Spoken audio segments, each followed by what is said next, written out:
galera, suave. Tô aqui mostrando pra vocês meu novo aquecedor por indução. Um banco de capacitores com 6 microfarads, 2 IRFP 260 aqui e aqui, 2 diodos MUR 860, 2 indutores.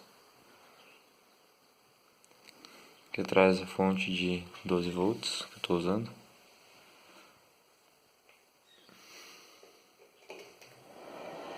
Vamos lá.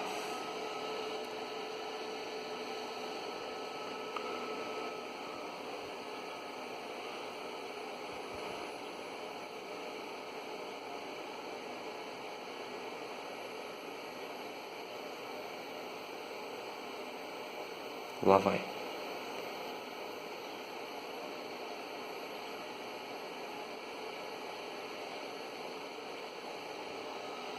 Tá aí. Com 12 volts. Alguns segundos, 15 segundos de aquecimento. Fica bem quentinho, né? Esse circuito aqui era para aguentar até uns 40 volts. Mais tarde eu vou testar. Esse dá lá esses 40 volts. Isso aí, beleza. Espero que vocês gostem.